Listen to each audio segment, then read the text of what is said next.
नमस्कार दोस्तों, मैं अंकुर उपाध्याय स्वागत करता हूं आप सभी का एक बार फिर से अपनी नई वीडियो में। दोस्तों यहाँ पे आप सभी के साथ डिस्कस करूंगा रेलवे स्टॉक्स को। थोड़ा थोड़ा मूव आ रहा है और इसके बारे में मैंने शॉर्ट में आप सभी के साथ दिन के दौरान बात किया था। अभी डिटेल में आप सभी के साथ डिस्कशन करेंगे। रेलवे स्टॉक्स की बात करें तो 2022 से 2024 जुलाई तक एक्सेप्शनल तेजी देखी। 2.5 साल का ये दौर, मतलब 10-15 गुना तक पैसा कराया स्टॉक्स ने। और ऐसा नहीं है कि कोई छोटी मोटी कंपनियों ने 10-20 गुना किया। आरवीएनएल जैसी बड़ी कंपनियां आपके लिए मतलब 20-22-30 रुपये से 600 रुपये हो जाना कोई मामूली बात नहीं है। 20 गुना हो गया। आज की डेट में ये स्टॉक आपके लिए 350 रुपये पे खड़ा है, 361 रुपये पे, है ना। अब सवाल ये उठता है कि क्या मूव बनने लगा है दोबारा, क्योंकि नीचे अभी 300 रुपये था, 361 हो गया, 20% चल चुका है कुछ ही दिनों में। क्या तेजी वापस से आ रही है? मैं आप सभी को दो चीजें बताना चाहूंगा, एक फाइनेंशियल लेवल पे और एक सेंटिमेंटल लेवल पे। फाइनेंशियल लेवल पे तो ये है कि आपको डेटा जब तक अच्छा ना दिखे तब तक मत भरोसा करना, और फाइनेंशियल लेवल पे अगर अच्छा होगा तभी तेजी पे ट्रस्ट करना, अदरवाइज नहीं, क्योंकि सबसे इंपॉर्टेंट प्रायोरिटी होनी चाहिए फाइनेंशियल्स। अब अगर मैं बात करूं तो मूव तो नीचे से जरूर ऊपर का आया है, लेकिन नतीजे जो जून क्वार्टर के थे वो काफी खराब थे। For example revenue quarter on quarter तो काफी बुरा था। मैं 6,500 करोड़ के सामने 3,900 करोड़ पे रेवेन्यू रह गया था, और मुनाफा 459 करोड़ के सामने 134 करोड़, 1% के मार्जिन थे, जिसमें लास्ट क्वार्टर 7% के थे। तो फाइनेंशियल्स तो मस्ट हैं, यानी आपको क्वार्टर ऑन क्वार्टर नंबर्स तो देखने ही देखने हैं। अगर नंबर्स अच्छे हो रहे हैं तो आप जो तेजी चल रही है उस पर भरोसा करना और गिरावट में कम डरना, पहली बात। दूसरी बात जो मैं देख पा रहा हूं, कंपनीज के पास काम की कमी नहीं है, ऑर्डर्स लगातार आ रहे हैं। तो ऑर्डर्स तो हैं, यानी कि काम है, तो रेवेन्यू ज्यादा नहीं घटना चाहिए। बट देखने वाली बात यह है कि वो ऑर्डर्स ऐसे तो नहीं है कि मार्जिन को सेक्रीफाइस करके मिल रहे हैं। अगर मार्जिन को सेक्रीफाइस करके ऑर्डर्स कंपनी उठा रही है तो फिर भी मजा नहीं आएगा। शेयर होल्डिंग पैटर्न भी लगातार चेक करते रहिएगा। जैसे कि अभी मैं देख पा रहा हूं यहाँ पे एफआईआईज डीआईज के पास ऑलमोस्ट सिमिलर है, थोड़ा थोड़ा ऊपर नीचे हुआ है, और प्रमोटर्स के पास भी सिमिलर ही है।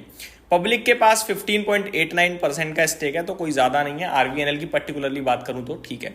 तो इसी प्रकार से इसी पैरामीटर पे आपको सारे चेक करने हैं फाइनेंशियल टर्म्स पे, ठीक है। जो मैंने आपके साथ डिस्कस किया, लाइक अर्निंग्स में मार्जिन, ऑर्डर्स, ये लगातार नजर रखनी है, और शेयर होल्डिंग पैटर्न। अब अगर बात करें टेक्निकल टर्म्स पे, तो चाहे वो आरवीएनएल हो, चाहे वो रेलटेल हो, चाहे वो इरकॉन हो, या और भी railway stocks like Jupiter, wagon, Titagarh rail system, इनमें रिसेंटली जो मूव बना है उसकी वजह से टेक्निकली तो पॉजिटिव हो रहे हैं। अब करंट सिचुएशन में अगर मैं आरवीएनएल की पर्टिकुलरली बात करूं तो 346 के नीचे जब तक नहीं निकलेगा तब तक तो पॉजिटिव है। 335 मीडियम टर्म के लिए स्टॉप लॉस रखना है आपको। जब तक 335 के ऊपर है तब तक पोजीशन ऊपर की तरफ कैरी रखिए। मेरे को जो इसमें पहला लक्ष्य छोटा दिख रहा है वो 377 का, और थोड़ा बड़े लक्ष्य की बात करूं तो पॉसिबिलिटीज है 377 ब्रेक करे और 400 रुपए तक जाए। 400 के बाद इसमें ऊपर निकलना थोड़ा सा मुश्किल होगा। बाकी हर पड़ाव पे सेलिंग आने के चांसेस पूरे हैं, ये याद रखिएगा। ऐसा क्यों कह रहा हूं? क्योंकि बहुत ऊपर से लोग फंसे हुए हैं। मान के चलो किसी ने 420 रुपए पे लिया है, जहां पे बहुत समय बिताया था इसने, तो उसका जैसे ही भाव आएगा ना, वो उसके हाथ कांपने लगेंगे बेचने के लिए। डर लगता है जब भाव आ जाता है दोबारा लॉस ना हो जाए, तो वो बिकता है सौदा, तो सेलिंग प्रेशर क्रिएट होगा। जिसने 300 रुपए पे लिया है वो 400 रुपए प्रॉफिट बुक करने में हिचकिचाएगा नहीं कि 30% बन गया, हटाओ। तो सेलिंग ऊपर से आएगी। बाकी टेक्निकली चलना शुरू हुआ है, नीचे डबल बॉटम टाइप फॉर्म करा है 300 रुपए पे। ऐसा नहीं है कि बहुत ही अच्छा हो गया वो टेक्निकली, इतना ही बोलूंगा। स्टॉक में 420 रुपए करीब बड़ा हर्डल बनेगा, लेकिन वहां तक की जगह खुली हुई है। यहां से 60 रुपए और जगह खुली है, जा सकता है इजीली, कोई बड़ा हर्डल नहीं है। थोड़ा अगर पुश मिल गया रेलवे स्टॉक या कोई खबरों का तो 420 तक तो जा सकता है, लेकिन उसके ऊपर मेरे को देखना होगा कैसे ट्रेड करता है आरवीएनएल। दूसरे स्टॉक की बात करते हैं दोस्तों, रेलटेल जो रिसेंटली एक्शन में आ गया है काफी ज्यादा। इसको लगातार ऑर्डर मिलते रहते हैं, चाहे छोटा हो बड़ा हो। 3 महीने का चार्ट देखें तो नीचे से काफी अच्छा रिकवर हुआ है, 6 महीने में रिकवरी अच्छी देखने को मिली है। और अगर मैं कुछ समय की बात करूं तो इसने हायर लो बनाया है। जैसे 18 मार्च को लो लगाया 275 का, और तेजी दिखाई इसने करीब 460 तक की। और अभी रिसेंटली जो लो लगाया वो 340-335 से ही घूम रहा है, और अभी 400 खड़ा है। मेरे को लग रहा है दोबारा 460 रुपए तक जाना चाहिए। 460 अगर ब्रेक करता है तो फिर हायर हाई और लोअर हाई का फॉर्मेशन बन जाएगा, जो कि काफी पॉजिटिव होगा। नेक्स्ट इरकॉन इंटरनेशनल के बारे में बात करते हैं। दोस्तों ये टारगेट नहीं दे रहा हूँ, मैं व्यू शेयर कर रहा हूँ, मेरे को कोई अभी बुलिश नहीं हूँ, मैं बता रहा हूँ कि लग रहा है कि शायद चीज़ें सुधर रही हैं, बट फाइनेंशियल्स का सपोर्ट आना ज़रूरी है। अब अगर इरकॉन की बात करूँ मैं आप सभी के साथ, तो कल तो इन्होंने एक अच्छी अपडेट भी शेयर करी थी।